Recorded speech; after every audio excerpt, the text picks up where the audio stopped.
Hi guys, it's Carisa. I decided that I wanted to talk to you guys again a little bit about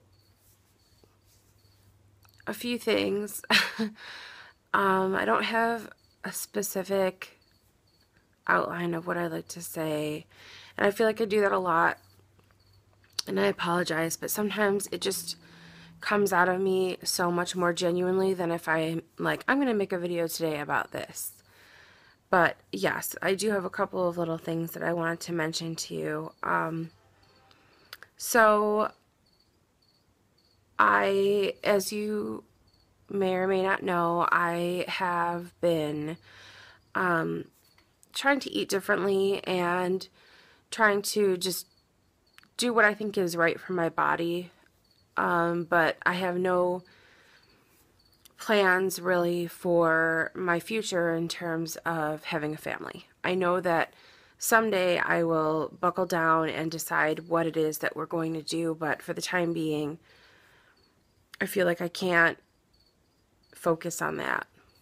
And that's difficult. It is, because on a daily basis, I'm confronted with things that are basically triggers for me. And by that I mean a trigger in the sense that it pulls out a really hysterical and frantic anxiety that I have a difficult time controlling.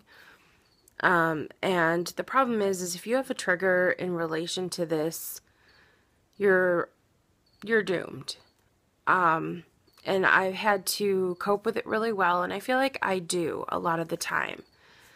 But if you haven't experienced anything like this before, there's no way for you to understand. I think that there are a lot of people who could hear something like this, and I know that there are some of you who are hearing this now, and if you don't relate to what I'm saying, or if you've never experienced it, you'll think I'm being dramatic, or you'll think that I'm making excuses, or I'm being a bad person, and you're welcome to think all those things, but I feel like I just want to be honest with you and kind of give you an idea of where I am. So it can be any one little thing. It can be just seeing someone having a moment with their child, or just seeing a woman who's pregnant in public, a formula or diaper commercial, scrolling through the internet and suddenly seeing an ultrasound picture, basically any time that it catches me off guard, and there's no rhyme or reason to when that happens. It can just happen sometimes. And I notice that I start to have a panic attack. And sometimes the severity of it is so much worse than others, and sometimes the trigger can be so much less. It's just, there's no way to really describe it. It's just something that I experience, and I have to be okay with that. But my first thoughts go immediately to my age and everything we've been through, and how unlikely it is that anything will happen positively in the future, and we'll never afford adoption, and it spirals into a really sick place where then suddenly I'm thinking about my own mortality and how will my life ever have any meaning, and it gets really ugly sometimes, and I need to protect myself from that. And the best way I know how is to limit my exposure to triggers. And so if you have noticed that I have not been as active on social media, and that I have been maybe responding to comments or responding to posts several weeks later or days later in most cases, it's because I have to choose when I am going to expose myself. I can no longer casually just look at Facebook, because it can bring me right into that place. And these things happened a little bit while I was going through fertility treatments, but I could stamp them out really quickly by saying, oh, well, at least you're doing something about it. This could all be over soon. And I'd be able to just, block it out. But right now I feel like I'm in such limbo with where we stand with what we're going to be doing, and we never discuss it. We really and truly need a genuine break. And so I deleted the Facebook app from my phone. I really try and limit my exposure to social media and seeing things like people's kids going back to school with their backpacks on and people showing us what their kid is going to wear for Halloween. You know, those are all really innocent things of people just sharing their own joy. And I'm not upset about that, and I don't have a problem with that. What it is when I see it and when I'm not expecting it, it can just knock the wind out of me and makes me, then I start to think things like, I remember when they were pregnant with that kid and now they're 7 and I still have nothing to show for all of this time. And I spiral completely out of control mentally. And what I used to do when that happened was I would self-medicate with food. I would eat myself sick. I would eat easily 3,000 calories in one meal, and then I would go and have dessert on top of it. I would just try and eat myself into oblivion and just, I guess, just stuff myself to the point where I couldn't hear the hurt anymore.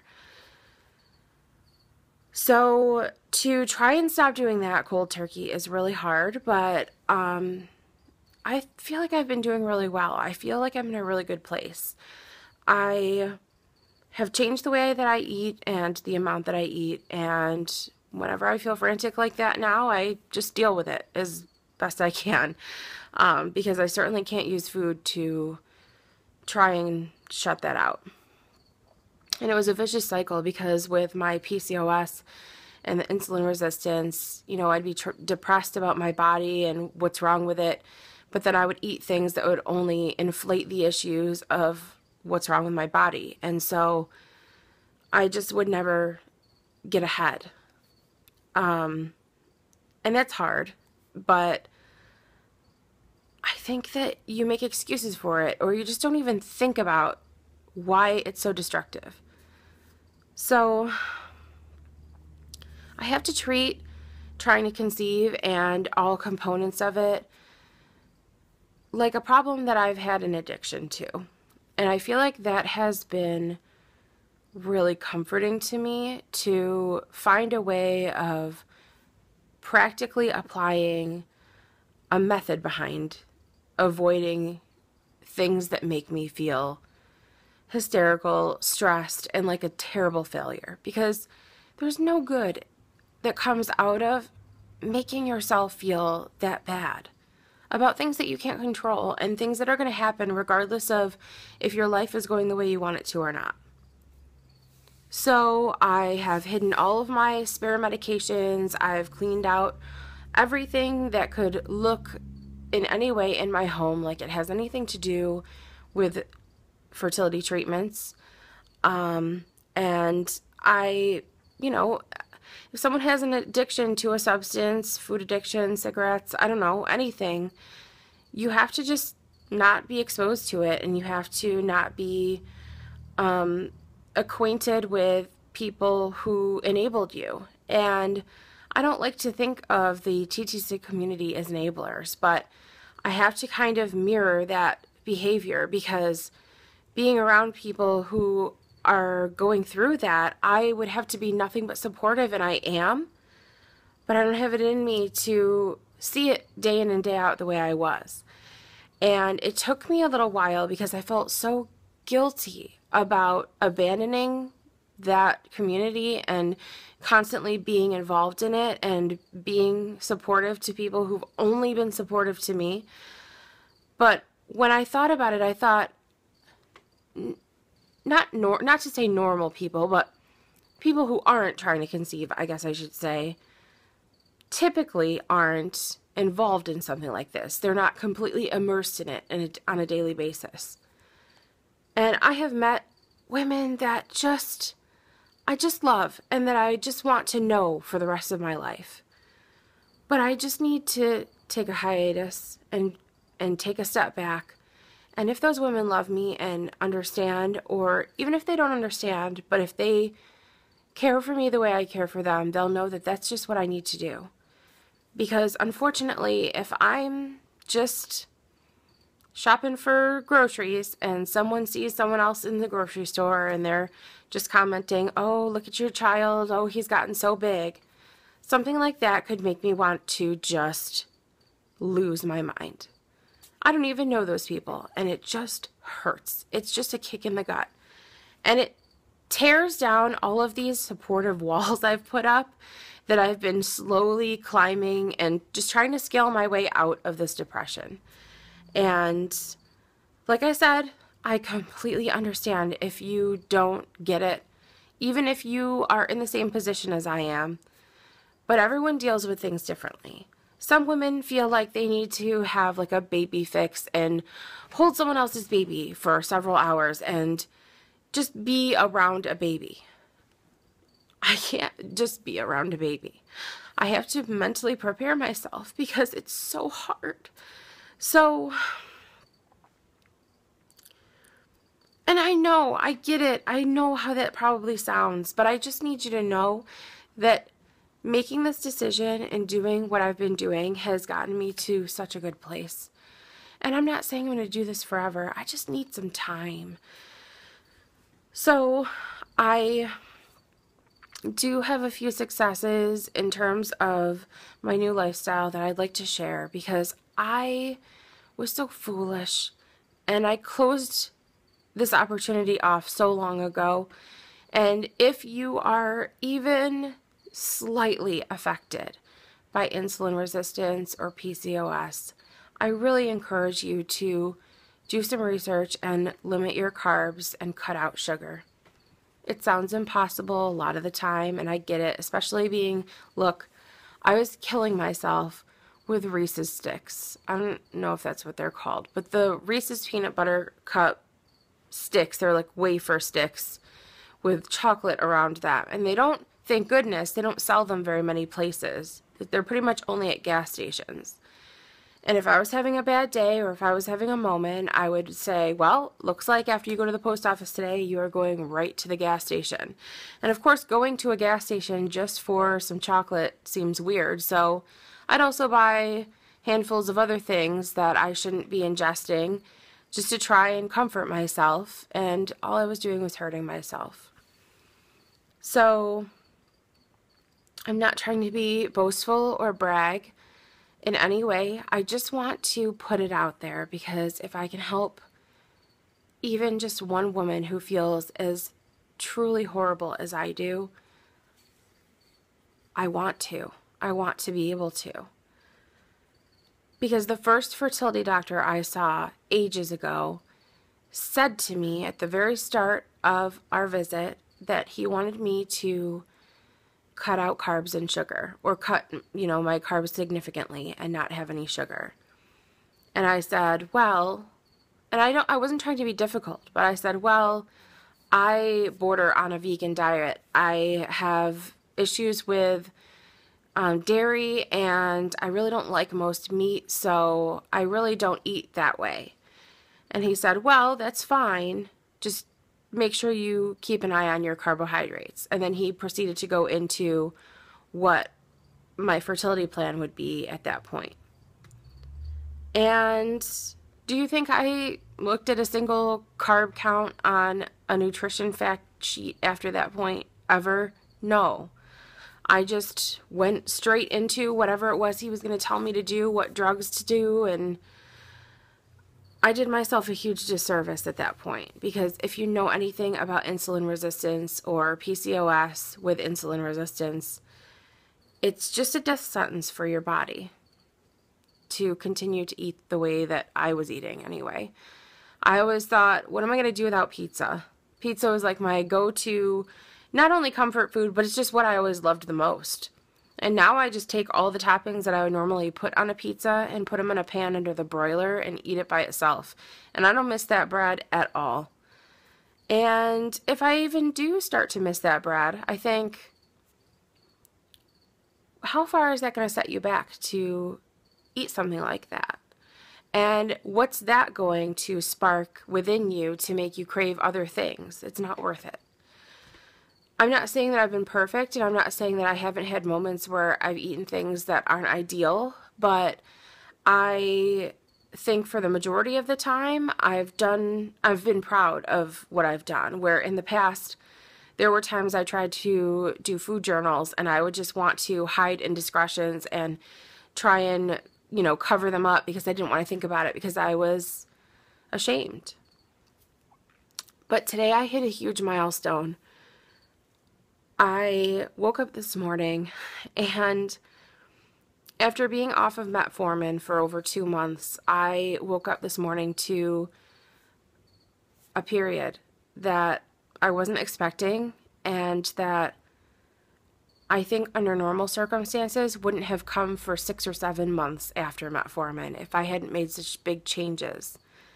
If any of you are even remotely familiar with what I've been through, I haven't had a spontaneous or at least regular period without the aid of metformin in years.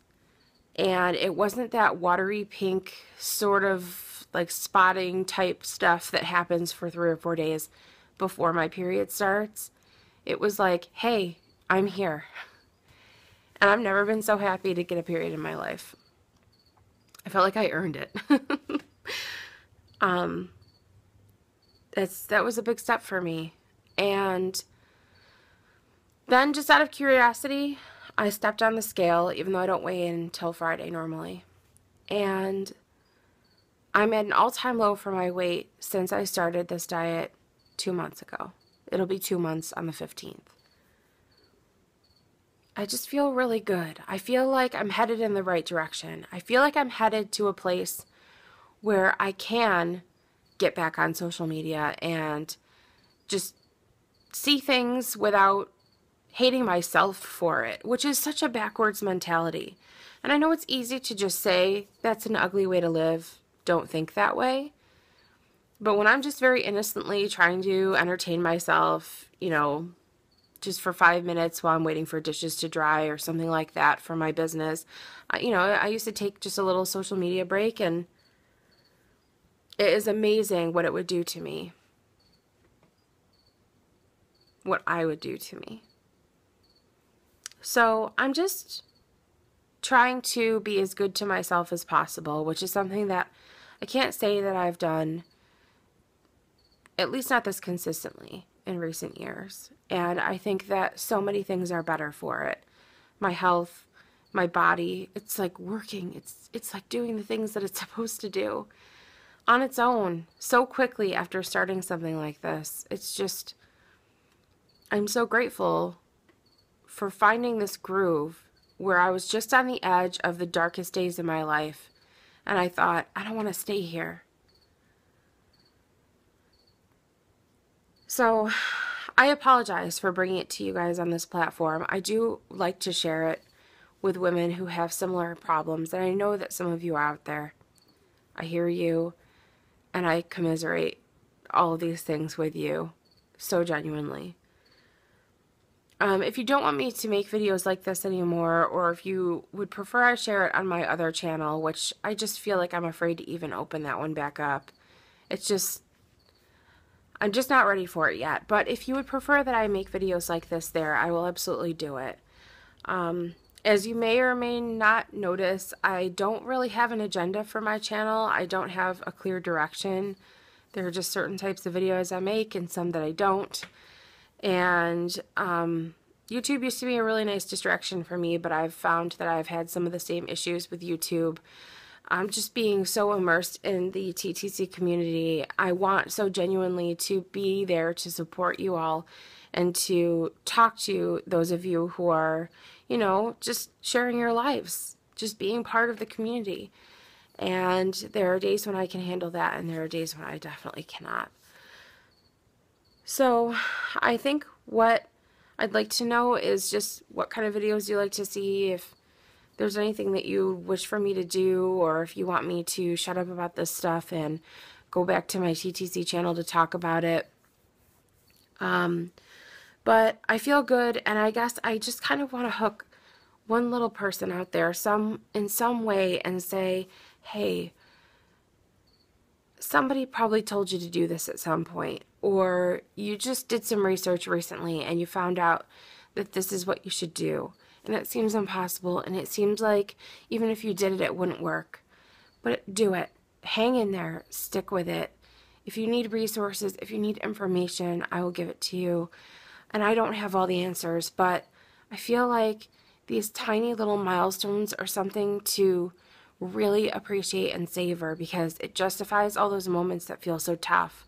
And it makes me feel like, yes, I'm doing the right thing, and the next thing I'm about to do is right too. And I'm going to just keep climbing out of this pit, and I will get my life back. I will do it. I haven't quite hit 20 pounds down yet. I think that if I weigh the same tomorrow as I did today, that means I'm 19 pounds down since August 15th. And I'm going to keep going. I'm going to keep doing this. So thank you so much for being here and for supporting me and saying kind words that I don't even sometimes feel like I deserve, and letting me know